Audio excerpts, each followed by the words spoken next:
কথা বলতে হবে দিন প্রতিষ্ঠা করা কি আলা লাহুল খালকু ওয়াল আমর, আল্লাহর জমিনে আল্লাহর দিন প্রতিষ্ঠার জন্য এখন থেকে প্রস্তুতি নেওয়ার দরকার আছে না নাই? বসাতে হবে। ৫৪ বছর বাবাকে দেখেছি, সন্তানকে দেখেছি, স্বামীকে দেখেছি, সব দলকে দেখা শেষ। এখন আগামীর বাংলাদেশ সংসদ ভবনে কোরআন দিয়ে পরিচালিত করার বাংলাদেশ, ঠিক কি না? দিন প্রতিষ্ঠা করা কি নফল নাকি সুন্নত নাকি ওয়াজিব নাকি ফরজ? কথা বলতে হবে দিন প্রতিষ্ঠা করা কি ফরজ। আকিমুস সালাহ বলে আল্লাহ রাব্বুল আলামিন কোরআনে নামাজকে যেভাবে ফরজ করেছেন, আতুজ যাকাত বলে আল্লাহ রাব্বুল আলামিন কোরআনে যাকাতকে যেভাবে ফরজ করেছেন, পর্দাকে যেভাবে ফরজ করেছেন, সওম রমাদানকে যেভাবে ফরজ করেছেন, আন আকিমুদ্দিন বলে আল্লাহ রাব্বুল আলামিন তার জামিনে দিন প্রতিষ্ঠাকেও ফরজ করেছেন, ঠিক কি না? তাহলে নামাজ রোজার পাশাপাশি একটা ফরজ ইবাদত হচ্ছে আল্লাহর জমিনে আল্লাহর দ্বীনকে বাস্তবায়ন করার প্রাণান্তকর প্রচেষ্টা করা। তাহলে সেই দিন কায়েম নিয়ে আজকে আমরা আলোচনা করব বলে ইনশাআল্লাহ। রাব্বুল আলামিন কোরআনুল কারীমের ৪২ নম্বর সূরা সূরাতুশ শূরা এর ১৩ নম্বর আয়াতে আল্লাহ রাব্বুল আলামিন বলছেন শারআ লাকুম মিনাদ-দ্বীন, আল্লাহ বলছেন আমি তোমাদের উপর দ্বীনকে বিধিবিধান করে দিয়েছি, দ্বীনকে তোমাদের উপর ফরজ করে দিয়েছি। মা ওয়াসসা বিহি নূহা, আল্লাহ বলছেন যে দ্বীনকে ফরজ করতে বলেছিলাম, দ্বীনকে রাষ্ট্র ব্যবস্থা করতে বলেছিলাম তোমাদের নবী নূহ আলাইহিস সালামকে। এই আয়াতের মধ্যে শুধুমাত্র নূহ আলাইহিস সালামকে দ্বীন বিজয়ের জন্য তাগিদ দিয়েছেন, এই কথাই আল্লাহ রাব্বুল আলামিন বলেন নাই। আল্লাহ রাব্বুল আলামিন এখানে ইব্রাহিম আলাইহিস সালামের কথা বলেছেন, মূসা আলাইহিস সালামের কথা বলেছেন, ঈসা আলাইহিস সালামের কথা বলেছেন। তাহলে আল্লাহর এই আয়াত থেকে স্পষ্ট প্রতীয়মান হয় এই জমিনের মধ্যে দ্বীন প্রতিষ্ঠা করা শুধু আমাদেরই কাজ নয়, আমাদের আগে নূহ আলাইহিস সালাম দ্বীন বিজয়ের কাজ করে গিয়েছেন, আমাদের আগে মূসা আলাইহিস সালাম, ইব্রাহিম আলাইহিস সালাম, ঈসা আলাইহিস সালাম দ্বীন বিজয়ের কাজ করে গিয়েছেন। তার ধারাবাহিকতায় আপনার নবী আমার নবী জনাবে মুহাম্মদুর রাসূলুল্লাহ সাল্লাল্লাহু আলাইহি ওয়াসাল্লামকেও আল্লাহ রাব্বুল আলামিন দ্বীন বিজয়ের দায়িত্ব দিয়েছেন কি দেন নাই? আল্লাহ রাব্বুল আলামিন সূরা শূরা ৪২ নম্বর সূরার ১৩ নম্বর আয়াতের আল্লাহ শেষ দিকে বলছেন আন আকিমুদ্দিন, ও পৃথিবীর মানুষেরা শোনো, তোমাদের উপর আমি রব্বুল আলামিন দ্বীন প্রতিষ্ঠাকে ফরজ করে দিলাম। ওয়ালা তাতাফাররাকু ফি, এই দ্বীন প্রতিষ্ঠা করতে গিয়ে তোমরা কেউ একে অপরে বিভেদ সৃষ্টি করবে। কিন্তু আজকে বিভেদ আছে না নাই? আজকে গোটা মুসলমান উম্মার প্রত্যেক পয়েন্টে পয়েন্টে মুসলমান উম্মার আজকে রক্ত ঝরছে, কিন্তু এখনো আমাদের হুঁশ ফিরছে না, এখনো আমাদের হৃদয় বিগলিত হচ্ছে না, এখনো আমরা ছোট্ট ছোট্ট ঠুনকো ঠুনকো বিষয় নিয়ে আমাদের মাঝে মতভেদ আর পার্থক্য করে আমরা বিভেদ সৃষ্টি করেছি কি করি নাই? কিন্তু আল্লাহ বলছেন কি আন আকিমুদ্দিন, তোমরা দ্বীন প্রতিষ্ঠা করবে। ওয়ালা তাতাফাররাকু ফি, এই দ্বীন প্রতিষ্ঠা করার জন্য তোমাদেরকে একত্রিত হতে হবে, কোনোভাবেই তোমাদের মধ্যে বিচ্ছিন্ন হওয়া যাবে। সুতরাং আমাদের মধ্যে দলের পার্থক্য থাকতে পারে, মতের পার্থক্য থাকতে পারে, ইখতিলাফ থাকতে পারে মাসআলাগত বিষয়ে, কিন্তু দ্বীন প্রতিষ্ঠার কাজে কোনো ইখতিলাফ করা যাবে, কারণ অর্ডার কার? এরপরেও যে ব্যক্তি দ্বীন প্রতিষ্ঠার কাজকে ছোট করে দেখবে, আল্লাহর ফরজিয়াত আলা লাহুল খালকু ওয়াল আমর, আল্লাহ এই পৃথিবী সৃষ্টি করেছেন, সুতরাং এই পৃথিবীতে আইন চলবে একমাত্র কার? কোন ব্রিটিশের আইন দিয়ে এই জমিন চলতে পারে? আর ব্রিটিশের আইন দিয়ে যেহেতু বাংলার জমিন চলছে, আর এই জমিনের আইন নিয়ে যদি আপনি সন্তুষ্ট থাকেন, আপনি এর বিরুদ্ধে আকিমুদ্দিনের কাজ না করেন, আপনি যদি বিচ্ছিন্ন হয়ে শুধুমাত্র মনে করেন আমি ব্যক্তিগত জীবনে নামাজকে প্রতিষ্ঠা করলেই আমি মনে হয় দ্বীনকে প্রতিষ্ঠা করলাম, সাবধান। আল্লাহ বলেছেন আলা লাহুল খালকু ওয়াল আমর, গোটা পৃথিবীতে দ্বীন প্রতিষ্ঠার দায়িত্ব তোমাদের, তোমাদেরকে চেষ্টা করতে হবে। যদি চেষ্টা না করো তোমাদেরকেও পাকড়াও করা হবে কি হবে না? তাহলে আল্লাহ রাব্বুল আলামিন আমাদেরকে দ্বীন প্রতিষ্ঠা করা ফরজ করে দিলেন, দ্বীন প্রতিষ্ঠার আন্দোলন করা আল্লাহ ফরজ করলেন। রব্বুল আলামিন কোরআনুল কারীম 61 নম্বর সূরা সূরাতুস সাফের 9 নম্বর আয়াতে আল্লাহ রাব্বুল আলামিন তার রাসূলের কথা বলছেন। আল্লাহ বলছেন হুয়াল্লাযী আরসালা রাসূলাহু বিল হুদা, আমি তোমাদের রাসূলকে প্রেরণ করেছি হিদায়াত দিয়ে, ওয়া দীনিল হক, তোমাদের রাসূলকে আমি প্রেরণ করেছি সত্য দিন দিয়ে। ও পৃথিবীর মানুষেরা, তোমরা কি জানো কেন তোমাদের রাসূলকে আমি হিদায়াত আর সত্য দিন দিয়ে প্রেরণ করলাম? তোমরা জানো নাকি? একটি মাত্র কারণ, শুধুমাত্র লিউযহিরাহু আলাদ-দীনি কুল্লি, পৃথিবীতে যত দল মত ধর্ম বর্ণ আছে সব কিছুর উপরে আমার দ্বীনকে প্রতিষ্ঠিত করবে। এজন্য তোমাদের রাসূলকে আমি কোরআন আর হিদায়াত দিয়ে প্রেরণ করেছি, বলি সুবহানাল্লাহ। তাহলে আল্লাহর রাসূলকে আল্লাহ প্রেরণই করলেন দ্বীন বিজয়ের জন্য, অথচ আজকে সেই দ্বীন বিজয়ের কাজ থেকে আমরা দূরে থেকে আমরা মনে করছি মসজিদের কোনায় বসে তাসবিহ টিপব আর জান্নাতে চলে যাব। কোশ্চিন কালেও শুধুমাত্র বেসিক ইসলাম পালন করে, মাটির নিচের ইসলাম পালন করে জান্নাতে যাওয়া যাবে? কারণ নামাজ পড়া যেমন ফরজ, দ্বীন কায়েমের আন্দোলন করাও তেমন। প্রমাণ কি? সূরা শুরা কোরআনের 42 নম্বর সূরার 13 নম্বর আয়াত খুলুন, অর্থ পড়ুন, তাফসীর পড়তে হবে না, অর্থতে স্পষ্ট হয়ে গিয়েছে। আন আকিমুদ্দিন, তোমরা দ্বীন প্রতিষ্ঠা করবে, আল্লাহ আমাদের উপর এটা ফরজ করে দিয়েছেন, বলে সুবহানাল্লাহ। এরপরে আল্লাহ তার রাসূলকে প্রেরণের কথা বললেন যে তোমার রাসূলকে প্রেরণই করেছি আমার দ্বীনকে, আমার ইসলামকে, আমার কোরআনকে আমি আল্লাহ রাব্বুল আলামিন সব কিছুর উপরে বিজয় দেখতে চাই। তাহলে আল্লাহ রাব্বুল আলামিন আমাদেরকে কোরআন বিজয়ের, দ্বীন বিজয়ের কথা বললেন, কিন্তু আমরা কি সেই রাসূলের দেখানো পথে দ্বীন বিজয়ের কাজে আছি? নাই। আল্লাহ রাব্বুল আলামিন বলছেন পৃথিবীতে মানুষ হবে দুই ধরনের।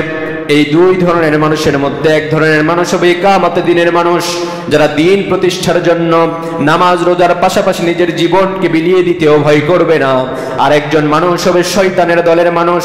আল্লাহ বলছেন ফারিকুন ফিল জান্নাতি ওয়া ফারিকুন ফিস সাঈর, একদল মানুষ যাবে সোজা জান্নাতের দিকে, আরেক দল মানুষ যাবে সাঈর জাহান্নামের দিকে। তাহলে দল কয়টা? কথা বলতে হবে, দল কয়টা? একটা হচ্ছে ফারিকুন ফিল জান্নাহ, একদল যাবে জান্নাতের দিকে, আর ফারিকুন ফিস সাঈর, আরেকটা দল যাবে কোথায়? আল্লাহর জাহান্নামে চলে যাবে। এখন আসুন, জান্নাত আর জাহান্নাম সম্পর্কে তো সবাই আমরা জানি, কিন্তু আজকে আমি আল্লাহর নবীর একটি চমৎকার আজীব হাদিস বর্ণনা করব, যেটা শুনলে আমরা আশ্চর্য হয়ে যাব যে জান্নাত আর জাহান্নাম কোথায় আছে, কি দিয়ে আল্লাহ ঢেকে রেখেছেন, কি দিয়ে জান্নাতের উপর স্তর দিয়ে রেখেছেন, জাহান্নামের উপর কি দিয়ে আল্লাহ সাজিয়ে রেখেছেন, জানার দরকার আছে না নাই? আল্লাহর হাবিব সাল্লাল্লাহু আলাইহি ওয়াসাল্লাম বলছেন, ও পৃথিবীর মানুষেরা শোনো, তোমরা যেই জাহান্নামকে তোমরা শুনেছ, সেই জাহান্নামটা এই দুনিয়ার লোভ লালসা, এই দুনিয়ার অশ্লীলতা, এই দুনিয়ার বেহায়াপনা, এই দুনিয়ার অবৈধ টাকা, অবৈধ ক্ষমতা, এই দুনিয়ার মরিচিকার মায়াজাল দিয়ে আমি রব্বুল আলামিন তোমাদের জাহান্নামটাকে ঢেকে রেখেছি, বলি না আউযু বিল্লাহ। আর যত লোভ আছে, যত লালসা আছে, আমি রব্বুল আলামিন সব লোভ লালসা, সব অশ্লীলতা, বেহায়াপনা, আরাম আয়েশ, ক্ষমতার চেয়ার, অবৈধ টাকা, কোটিপতি, এসি রুম, সব দিয়ে আমি রব্বুল আলামিন আমার জাহান্নামকে ঢেকে রেখেছি, বলি না আউযু বিল্লাহ। পক্ষান্তরে আল্লাহর হাবিব বলছেন, আর জান্নাতটাকে আল্লাহ রব্বুল আলামিন ঢেকে রেখেছেন ত্যাগের দ্বারা, কুরবানির দ্বারা, জুলুম স্বীকার করার দ্বারা, নির্যাতন নিপীড়ন স্বীকারের দ্বারা। আল্লাহ রব্বুল আলামিন জান্নাতকে ঢেকে রেখেছেন হামলা মামলার দ্বারা। আল্লাহ জান্নাতকে ঢেকে রেখেছেন শরীরের ঘাম, শরীরের রক্ত। আল্লাহ রব্বুল আলামিন বুলেটের গুলি, আল্লাহ রব্বুল আলামিন ফাঁসির রশি, আর জেলখানার কয়েদি কিংবা শাহাদাতে আল্লাহ তাআলা তার জান্নাতকে ঢেকে রেখেছেন, বলে সুবহানাল্লাহ। তাহলে জাহান্নাম ঢেকে আছে কি দিয়ে?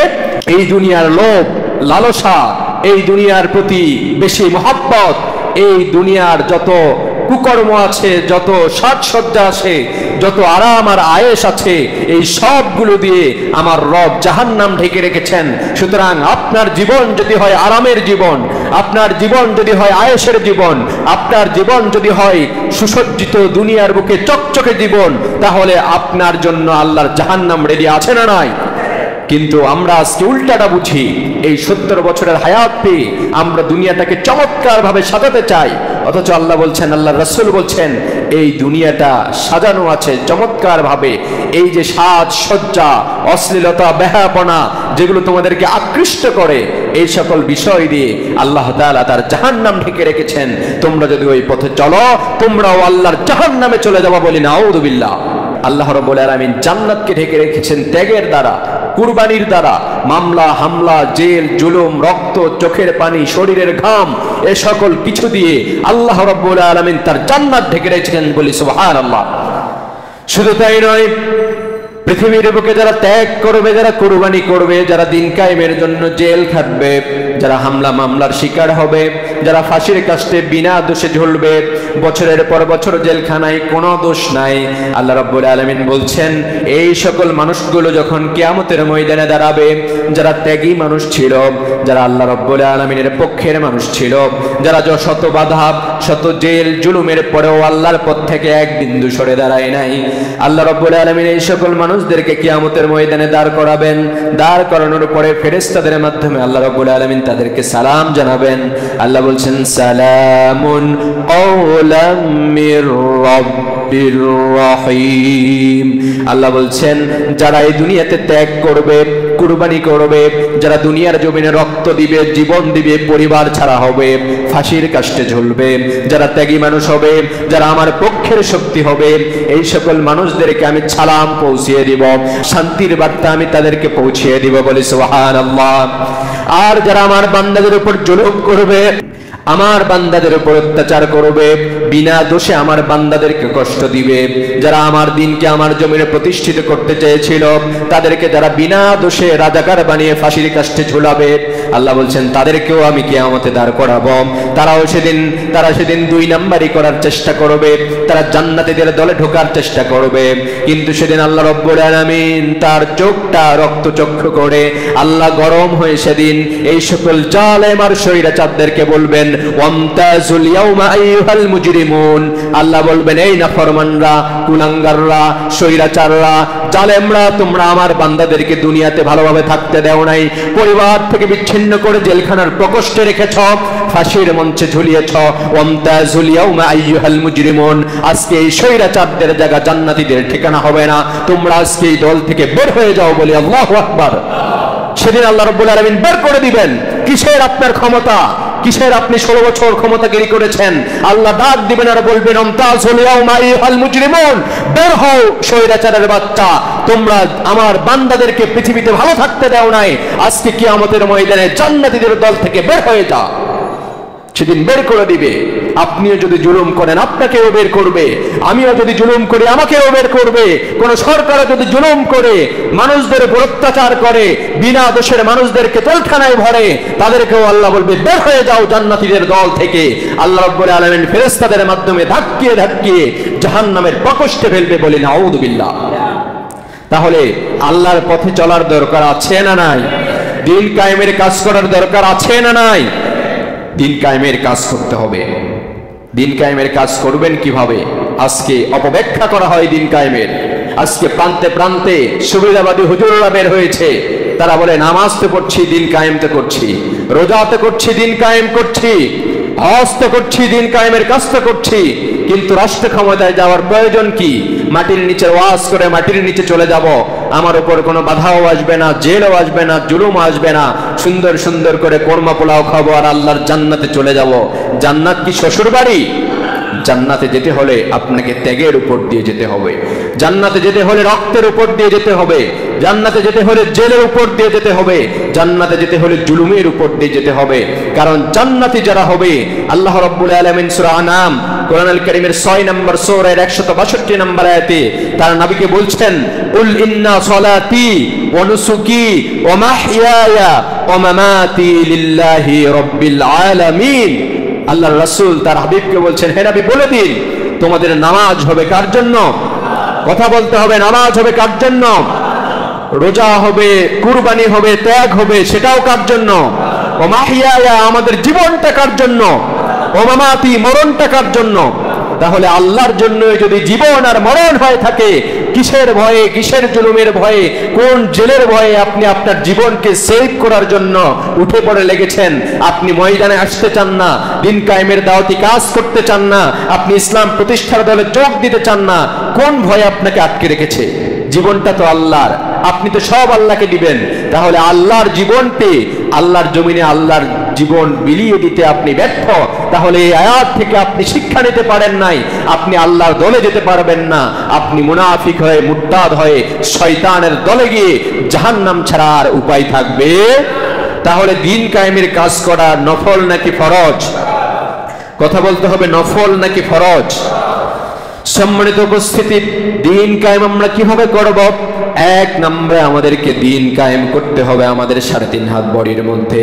আপনার বডি আপনার নিয়ন্ত্রণে আছে, এই বডিতে আপনাকে দিন প্রতিষ্ঠা করতে হবে। এরপরে আপনাকে দিন প্রতিষ্ঠা করতে হবে আপনার পারিবারিক জীবনে।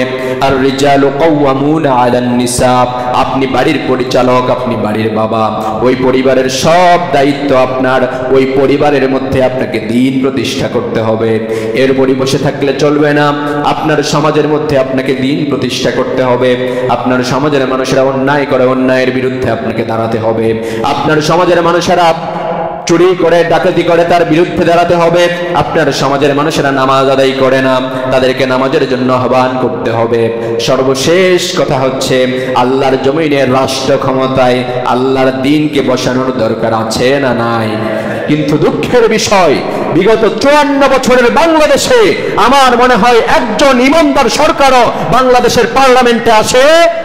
আল্লাহ রাব্বুল আলামিনের 22 নম্বর সূরা, কোরআনের সূরা হজের 41 নম্বর আয়াতে আল্লাহ বলছেন, আল্লাযীনা ইম্মাক্কান্নাহুম ফিল আরদি আকামুস সালাহ, যদি ঈমানদাররা যখন ক্ষমতার মসনদে বসবে তখন ঈমানদারদের প্রথম কাজ হবে 24 আওয়ার্সের মধ্যে এই জমিনের মধ্যে নামাজকে প্রতিষ্ঠা করে দেওয়া। বলে সুবহানাল্লাহ। কিন্তু 71-এর পর থেকে আজকে 24 কোন পার্লামেন্ট থেকে কোন সরকার কি নামাজের আইন চালু করেছে? তার মানে আমরা কোরআন থেকে বুঝলাম যে নামাজের আইন কোন সরকার চালু করে নাই, তার মানে আমাদের বুঝতে বাকি নাই এটা আমরা মুসলিম প্রধান দেশ বললেও এখনো কোন ইসলামী সরকার বাংলার মসনদে বসে। যদি বসতো, 1 নম্বর কাজ কি হতো? আকামুস সালাহ, নামাজ প্রতিষ্ঠা করত। কিন্তু নামাজ প্রতিষ্ঠা করার কোন সরকার পায় নাই, সবাই উন্নয়ন আর উন্নয়ন নিয়ে ব্যস্ত ছিল। কিন্তু আলা রাহুল খলক ওয়াল আমর, ক্ষমতা যে আল্লাহ তাকে দিয়েছে দ্বীনকে প্রতিষ্ঠা করার জন্য, এটা ভুলে গিয়েছে মানুষ। এজন্য দ্বীন কায়েমের এখনই সুযোগ, এখনই আমাদেরকে তৈরি হতে হবে। এখনো যদি আমরা ঘুমিয়ে যাই তাহলে এই 16 বছরের রাত না, সামনের যে রাত আসবে সেই রাতের আর কখনো সুবহে সাদিক হবে? সম্মানিত উপস্থিতি, এই দ্বীন কায়েমের পথে চলতে গেলে আপনার উপরে বাধা আসবে, আপনার উপরে জেল আসবে, আপনার উপরে জুলুম আসবে। আপনাকে রাতের আধারে ধরে জেলখানার প্রকোষ্ঠে রাখা হতে পারে, আপনার সন্তানকে গুম করে দেয়া হতে পারে, আপনার বাবাকে আয়না ঘরে রাখা হতে পারে। কিন্তু তারপরেও দ্বীন কায়েমের কাছ থেকে কি পিছপা হওয়া যাবে নাকি? আল্লাহর রাসূল সাল্লাল্লাহু আলাইহি ওয়াসাল্লাম, যেই রাসূলের জীবনে কোনো গুনাহ নাই, যেই রাসূল জান্নাতি রাসূল, যেই রাসূলকে আল্লাহ সব চাইতে বেশি ভালোবাসতেন, শুধুমাত্র লিউযহিরাহু আলাদ দ্বীনি কুল্লি, আল্লাহর দ্বীনকে আল্লাহর জমিনে প্রতিষ্ঠিত করার জন্য তায়েফের ময়দানে আমার রাসূল রক্ত ঝরিয়েছেন, উহুদের ময়দানে, যুদ্ধের ময়দানে আমার রাসূল দন্দন মোবারক শহীদ করেছেন। শুধুমাত্র দ্বীনকে আল্লাহর জমিনে প্রতিষ্ঠিত করার জন্য শিয়াবে আবি তালিবের মধ্যে আপনার আমার প্রিয় নবী, আমরা যাকে কলিজার চাইতেও বেশি ভালোবাসি, সেই রাসূলুল্লাহ সাল্লাল্লাহু আলাইহি ওয়াসাল্লাম 3 বছর কারাগারে থেকেছেন কি থাকে নাই? আল্লাহর রাসূলের সাহাবায়ে কেরাম এই দ্বীন প্রতিষ্ঠার জন্য নিজের জীবন বিলিয়ে দিয়েছেন, ফরজ গোসল পর্যন্ত করে নাই, জিহাদের ময়দানে দৌড়ে গিয়েছেন। কালিমা পড়ার কারণে আমার রাসূলের সাহাবায়ে কেরামকে কষ্ট দেয়া হতো। হযরত বেলাল রাদিয়াল্লাহু তাআলা আনহু শুধুমাত্র কালিমা পড়ার কারণে, ক্বালা লা ইলাহা ইল্লাল্লাহ বলার কারণে তাকে উত্তপ্ত বালির উপরে শুইয়ে রেখে বুকের উপরে পাথর দিয়ে যন্ত্রণা দেওয়া হয়েছে। আমাদের হযরত সুমাইয়া রাদিয়াল্লাহু তাআলা আনহাকে ওই মক্কার কাফেররা শুধু আল্লাহর দ্বীন প্রতিষ্ঠার কাজ করার কারণে নৃশংসভাবে আল্লাহর জান্নাতে পাঠিয়ে দিয়েছে, শাহাদাতের অমীয় সুধাবানি পান করেছে।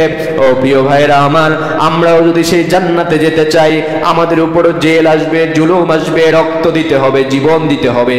যদি আপনি এই জেল আর জুলুমকে ভয় করেন, যদি আপনি রক্ত দেয়াকে ভয় করেন, যদি আপনি আল্লাহর দ্বীন প্রতিষ্ঠার জন্য আপনার পরিবার ত্যাগ করাকে ভয় করেন, করেন, যদি আপনি দেশ ত্যাগ করাকে ভয় করেন, তাহলে আল্লাহর জান্নাত আপনার জন্য নয়। সম্মানিত উপস্থিতি, দিন কায়েমের জন্য আমরা যেই জেলকে ভয় করছি, যেই জরিমানাকে ভয় করছি, যেই জুলুম আর নির্যাতনকে ভয় করছি, আমরা মনে করছি আমরা তো ইসলামী আন্দোলন করলে, আল্লাহর কোরআনকে বাংলার সংসদ ভবনে বসানোর আন্দোলন করলে আমার উপর তো জুলুম আসবে, আমাকে তো ঘর থেকে তুলে নিয়ে যাওয়া হবে, আমাকে তো জেলখানার মধ্যে রাখা হবে, আমার নামে তো কয়েকটা মামলা করা হবে, মিথ্যা মামলা। ও প্রিয় ভাই, আপনি শুনলে অবাক হবেন, দুনিয়ার সামান্য 2-4টা মামলার জন্য যেই দিন কায়েমের আন্দোলন থেকে আপনি সরে আছেন, আল্লাহর জমিনে দিন প্রতিষ্ঠার কাজ থেকে আপনি দূরে সরে গিয়েছেন, আপনি জানলে অবাক হবেন। যেই বডিকে সেভ রাখার জন্য, যেই পরিবারকে সেভ রাখার জন্য, পরিবারের ভবিষ্যতের কথা চিন্তা করে আপনি আপনার জীবনের ঝুঁকি নিচ্ছেন না, আল্লাহর দিন প্রতিষ্ঠার কাজ করছেন না। আল্লাহ রাব্বুল আলামিন কোরআনুল কারীমের 36 নম্বর সূরাতুল ইয়াসিন এর 65 নম্বর আয়াতে আল্লাহ বলছেন, তোমরা যেই হাত আর পা সুন্দর করে গুছিয়ে রাখছো, মার খাওয়ার ভয়ে দিন কায়েমের কাজে পা বাড়াচ্ছ না, হাত দিয়ে দিন কায়েমের কাজ করছো না, এই হাত আর পা সহকারে তোমার নামে আল্লাহর দরবারে অসংখ্য মামলা রেডি হয়ে যাবে, বলি নাউযু বিল্লাহ। ও প্রিয় ভাইরা আমার, যেই দিন কায়েমের কাজ করতে দুনিয়ার 2টা মিথ্যা মামলাকে আপনি ভয় পান, 2টা লাঠির বাড়ি আর বন্দুকের গুলি আর টিয়ার শেলকে ভয় পান, আল্লাহর দরবারে কোটি কোটি মামলা জড়ো হয়েছে আপনার নামে। শুধু তাই নয়, কিয়ামতের ময়দানে আপনার অঙ্গ প্রত্যঙ্গগুলো আল্লাহর দরবারে আমাদের বিরুদ্ধে সাক্ষী দিবে। আল্লাহ বলছেন, আল ইয়াউমা নাখতিমু আলা আফওয়াহিহিম, কিয়ামতের কঠিন ময়দানে আমি তোমাদের মিথ্যাবাদীদের মুখগুলোকে বন্ধ করে দিব, আমি সবার মুখগুলোকে তালা মেরে দেব, সেলাই করে দেব, সুপারগুলো আটা দিয়ে লাগিয়ে দেব, কারো মুখ দিয়ে কেউ কথা বলতে পারবে না। ওয়া তুকাল্লিমুনা আইদিহিম, তাদের হাতগুলো সেদিন তাদের বিরুদ্ধে কথা বলবে, মামলা দায়ের করবে। ওয়া তাশহাদু আরজুলুহুম, যেই পাকে এত সুন্দর করে রাখেন, যেই পায়ে একটা সামান্য কাটা বিঁধলে ডাক্তারের কাছে দৌড়ে যান, আল্লাহ বলছেন ওই পা আপনার বিরুদ্ধে ওই কিয়ামতের কঠিন ময়দানে শাস্তি দিবে। সুতরাং প্রিয় ভাইরা আমার, দুনিয়ার 70 বছরের জেল জুলুম, দুনিয়ার 70 বছরের কষ্ট, দুনিয়ার 70 বছরের মধ্যে আপনাকে ফাঁসি দিতে পারে, জবাই করে দিতে পারে, ব্রাশ ফায়ার করে দিতে পারে, কিন্তু এই সামান্য ভয়ের কারণে যদি আপনি আল্লাহর দিন প্রতিষ্ঠার আন্দোলন থেকে দূরে সরে যান, কিয়ামতের কঠিন ময়দানে লক্ষ লক্ষ মামলা আপনার নামে হবে, একটা মামলা খণ্ডন করার শক্তি সেদিন কারো থাকবে নাকি সেদিন কোনো শক্তি? তাহলে প্রিয় ভাইরা আমার, দিন কায়েমের আন্দোলন, সংসদ ভবনে কোরআনটাকে বসানোর আন্দোলন করার দরকার আছে না নাই? আর আমরা জীবনের ভয়, পরিবারের ভয়, সমাজের ভয়, রক্তের ভয়, জেলের ভয় করব? কার জন্য আপনি আল্লাহর পথে চলছেন না? কোন পরিবারের জন্য, কোন স্ত্রীর জন্য আপনি দিন কায়েমের পথে চলতে ভয় পাচ্ছেন? কোন সন্তানের জন্য আপনি রক্ত দিতে, জীবন দিতে, জেলে যেতে ভয় পাচ্ছেন? আপনি মনে করছেন ভবিষ্যৎটা একটু গোছায়, আমার পরিবারের জন্য একটু কিছু করি, দিন কায়েমের আন্দোলন থেকে দূরে আছেন। অথচ আপনার পরিবার, আপনার সমাজ, আপনার রাষ্ট্র, আপনার ক্ষমতা, আপনার দুনিয়ার লোভ, আপনি ইন্তেকালের পরে 24 ঘন্টায় দুনিয়া আপনাকে বরদাস্ত করবে। যেই সন্তানের জন্য আপনি এত কষ্ট করছেন, দিন কায়েমের রক্ত দেয়া জেলের ভয়ে আপনি দূরে আছেন, সেই সন্তান, সেই স্ত্রী, সেই বাবা মা কিয়ামতের ময়দানে আপনাকে আর আমাকে দেখে পালিয়ে যাবে। আল্লাহ বলছেন, ইয়াউমা ইয়াফিরুল মারউ মিন আখি ওয়া উম্মিহি ওয়া আবি ওয়া সাহিবাতিহি ওয়া বানি। কার জন্য আপনি আল্লাহর পথ থেকে দূরে সরে আছেন? যেই সন্তানকে মাথার ঘাম পায়ে ফেলে মানুষ করেছেন, সেই সন্তান আপনাকে দেখে কিয়ামতে দৌড়ে পালিয়ে যাবে। যেই মা আপনাকে 9 মাস 10 মাস গর্ভে ধারণ করেছে, কিয়ামতের কঠিন ময়দানে আপনার মা আপনাকে ছেড়ে পালিয়ে যাবে, আপনার বাবা আপনাকে ছেড়ে পালিয়ে যাবে, আপনার ভাই আপনাকে ছেড়ে পালিয়ে যাবে। কোন দুনিয়ার পিছনে আপনি ছুটছেন? কোন ভাইয়ের জন্য, বাবার জন্য, মায়ের জন্য, বোনের জন্য, স্ত্রীর জন্য ভবিষ্যৎ গোছাতে গিয়ে আল্লাহর আখিরাতের পথ থেকে সরে যাচ্ছেন, আল্লাহর দল থেকে সরে যাচ্ছেন, দিন কায়েমের আন্দোলন থেকে সরে যাচ্ছেন, সামান্য জেল জুলুম আর জীবন দেওয়ার ভয়ে। অথচ আমাদের জীবন দান করেছেন কে? কথা বলতে হবে পিছনের ভাইয়েরা, জীবন দিয়েছেন কে? যেহেতু আল্লাহ জীবন দিয়েছেন, সেহেতু আল্লাহ যখন যেভাবে যে মুহূর্তে জীবন চাইবে, সে মুহূর্তে জীবন দেওয়ার জন্য প্রস্তুত থাকার দরকার আছে না নাই? এজন্য আজকের এই ইসলামিক সমাজ কল্যাণ পরিষদের এই মসজিদের মঞ্চ থেকে আমি বাংলার সব খতিবদেরকে আমি আহ্বান করতে চাই যে শুধুমাত্র এখন মাটির নিচের ওয়াজ করে মানুষদেরকে জান্নাতে নেওয়া যাবে না, শুধুমাত্র নামাজ রোজা হজ যাকাতের ওয়াজ করে মুসলিম উম্মাহকে মায়ের থেকে ইহুদিদের ষড়যন্ত্র থেকে মুসলিম উম্মাহকে বাঁচানো যাবে না। এখন প্রত্যেক মসজিদের মেম্বার থেকে বোঝালো ভাবে কোরআন বুঝানোর জন্য, দিন বুঝানোর জন্য এবং কোরআন আর দিন বুঝে সেই কোরআনকে রাষ্ট্র ক্ষমতায় নেওয়ার জন্য আকিমুদ্দিনের আলোচনা করার দরকার আছে না নাই?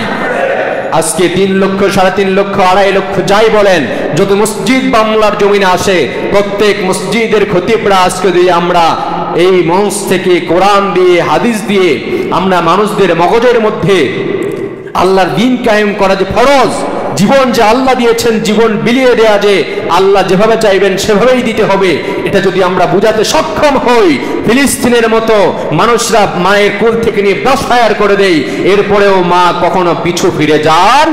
কিন্তু আমরা দেখেছি গত 16 জুলাই থেকে শুরু করে জুলাই মাসে আমরা দেখেছি, আমরা যখন নিউ মার্কেটে আন্দোলন করি একটা গুলি ফুটলে অভিভাবক তো দূরের কথা, আমরা যারা আন্দোলন করেছি ছাত্ররা তারাও কয়েক মাইল দৌড়ে পালিয়ে গিয়েছি।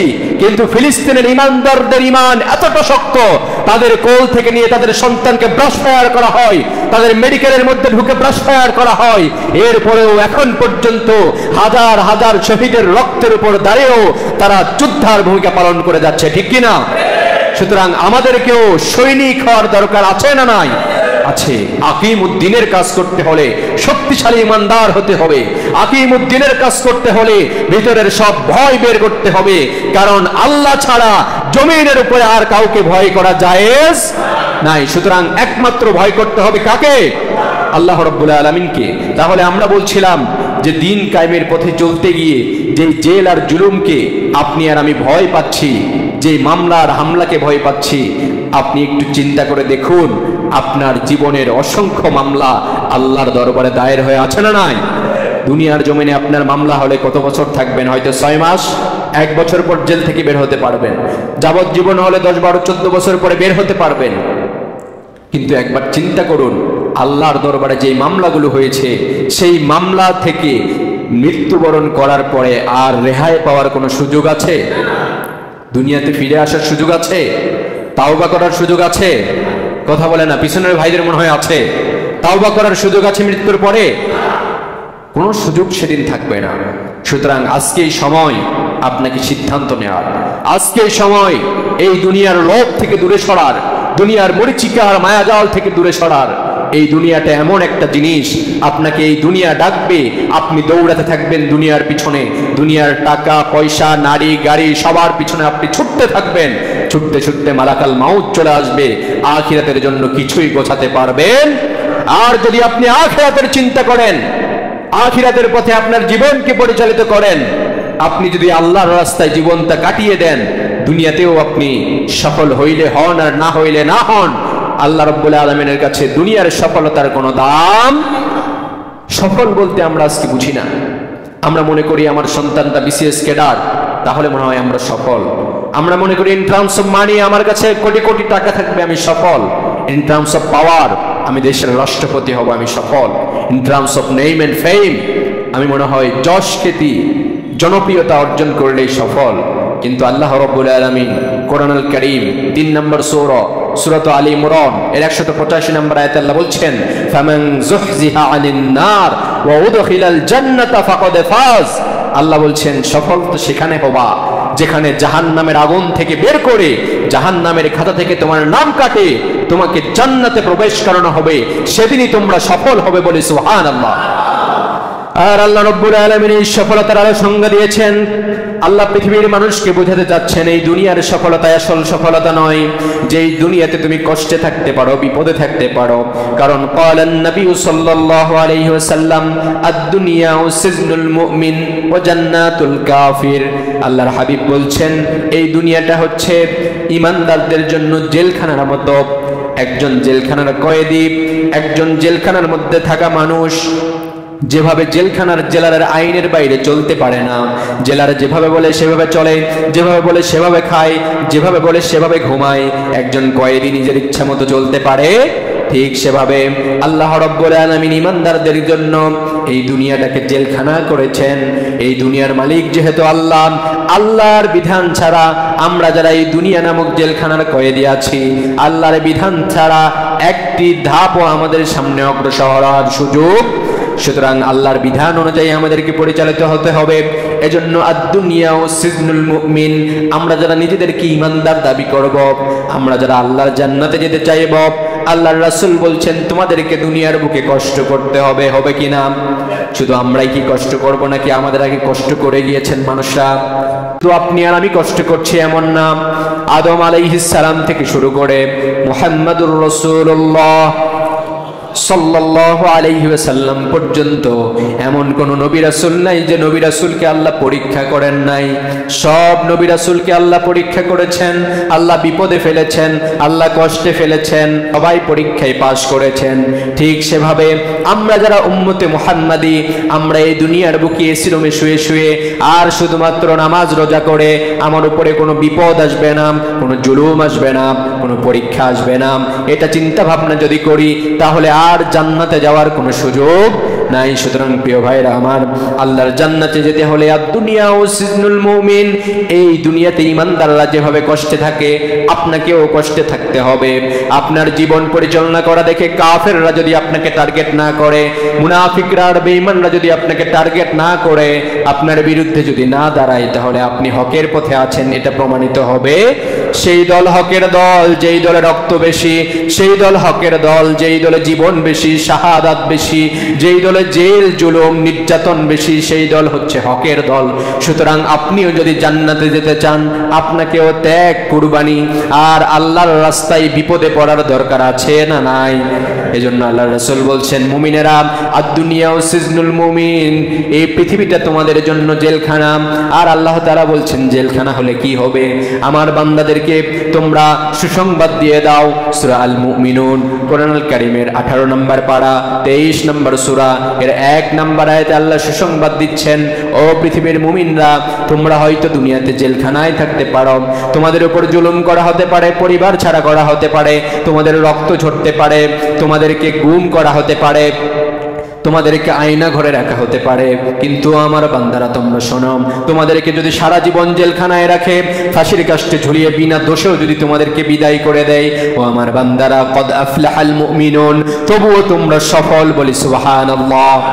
18 নম্বর পারার 23 নম্বর সূরার 1 নম্বর আয়াত আল্লাহ বলছেন, কদ আফলাহাল মুমিনুন, তুমি যদি সারা জীবন তোমার জীবনটা জেলখানায়ও দেখো, তোমার রক্তের উপর দিয়ে যদি কাফেররা নৃত্য করে, তারপরেও তোমরা মুমিনরা, তোমাদের ব্যর্থতার কিছু নাই, ঈমানদার হতে পারলে তোমরা সফল। বলি সুবহানাল্লাহ।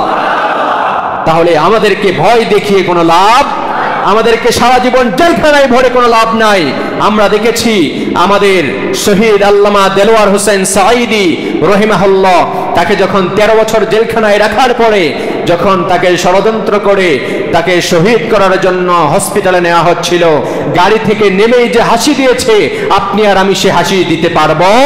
তাহলে এ থেকে স্পষ্ট প্রতীয়মান হয় আল্লাহর আয়াত সত্য, কদ আফলাহাল মুমিনুন, মুমিনরা বিজয়ী। 13 বছর জেলখানায় থাকার পরেও যে লোকটা এমন হাসি দিতে পারে, নিঃসন্দেহে আল্লাহর কোরআন সত্য। আমরাও যদি ঈমানদার হতে পারি, আমাদেরও কোনো ভয়ের কারণ থাকবে। আমাদেরকে বিজয়ী করবেন একজন, তিনি কে? সুতরাং দিন কায়েমের কাজ করা নফল নাকি ফরজ? করব তো ইনশাআল্লাহ? নাকি অজুহাত দিয়ে, পরিবারের কথা বলে, সময়ের কথা বলে, ব্যবসার কথা বলে আমরা আমাদের দিন কায়েমের আন্দোলন থেকে দূরে সরে যাই? আমরা অজুহাত খুঁজি। কার সামনে আপনি অজুহাত দেখান? মালিকের সামনে আপনি অজুহাত দেখান। যে মালিক আপনাকে জীবন দিয়েছে, রিজিক দিয়েছে, যে মালিক আপনাকে থাকতে দিচ্ছে, খাইতে দিচ্ছে, পড়তে দিচ্ছে, সেই মালিকের সামনে অজুহাত দেখান। আল্লাহ, তুমি তো বলেছো লিইউযহিরাহু আলাদ দীনি কুল্লি, তোমার দিন প্রতিষ্ঠা করতে হবে, কিন্তু আমি তো ভয় পাই, আমার পরিবার আছে, সন্তান আছে, আমার ভবিষ্যৎ নিয়ে তো আমাকে চিন্তা করতে হয়। আল্লাহ, আমি তো এরকম মিছিল মিটিংয়ে গিয়ে, আমি তো জিহাদের ময়দানে গিয়ে আমি তো আমার জীবনটা দিতে পারি না, কারণ আমার একটা ভবিষ্যৎ আছে। এমন মানুষ আছে না নাই? কিন্তু আপনার ভবিষ্যৎ কি? আপনার ভবিষ্যৎ হচ্ছে আলমে বারজাক। আপনি আলমে আরওয়াতে ছিলেন, রূহের জগতে, সেখান থেকে আলমে বুতুনে আল্লাহ দিয়েছেন মায়ের পেটে, সেখান থেকে আলমে দুনিয়াতে আল্লাহ দিয়েছেন পরীক্ষার জন্য, সেখান থেকেও আপনার ভবিষ্যৎ নাই। আপনার সামনে ভবিষ্যৎ হচ্ছে আলমে বারজাক, আপনি কবরে যাবেন, তারপর ভবিষ্যৎ হচ্ছে আলমে আখিরাত, আপনি আখিরাতে যাবেন। অথচ আপনি আপনার কোন ভবিষ্যতের কথা বলে আল্লাহর দ্বীন কায়েমের আন্দোলন থেকে দূরে সরে আসেন, এটা আমার বুঝে আসে না। সুতরাং আল্লাহর সাথে আর ফাঁকিবাজি করা যাবে। সম্মানিত উপস্থিতি, সর্বশেষ চলে এসেছি আমরা আল্লাহ রাব্বুল আলামিন সূরা তাওবা কোরআনুল কারীমের 9 নম্বর সূরা এর 111 নম্বর আয়াতে আল্লাহ বলছেন, পৃথিবীর মানুষ তোমাদের কাছে সর্বশেষ কথা হচ্ছে, আল্লাহ বলছেন ইন্নাল্লাহা ইশতারা মিনাল মুমিনিনা আনফুসাহুম ওয়া আমওয়ালাহুম বিআন্না লাহুমুল জান্নাহ। আল্লাহ রাব্বুল আলামিন সূরা তাওবা 9 নম্বর সূরার 111 নম্বর আয়াতে স্পষ্ট করছেন, পৃথিবীর মানুষ কোন রবকে তোমরা পরিবারের, সমাজের, ব্যবসার, চাকরির ব্যস্ততা দেখাও, আমি তো তোমাদের জান্নাতের বিনিময়ে তোমার অর্থ সম্পদ আর তোমার জীবনকে আমি আল্লাহ তাআলা ক্রয় করে নিয়েছি, বলি সুবহানাল্লাহ। তাহলে আমার জীবন, আমার অর্থ, আমার সম্পদ ক্রয় করেছেন কে? তাহলে আল্লাহর ক্রয় করা জীবন আর অর্থ নিয়ে আমাদের ফুটানি করার, গর্ব করার কিছু। যখনই আল্লাহর পক্ষ থেকে ডাক আসবে আতিউল্লাহ ওয়া আতিউর রাসূল, আল্লাহর আনুগত্য করব, রাসূলের আনুগত্য করব, ওয়া উলিল আমরি মিনকুম, আমাদের আমিররা যখন, ইসলামের নেতারা যখন কোরআন দিয়ে আমাদেরকে ডাকবে, আল্লাহর দেওয়া সম্পদ আর আল্লাহর দেওয়া জীবন নিয়ে ঝাঁপিয়ে পড়তে রাজি আছি তো ইনশাআল্লাহ?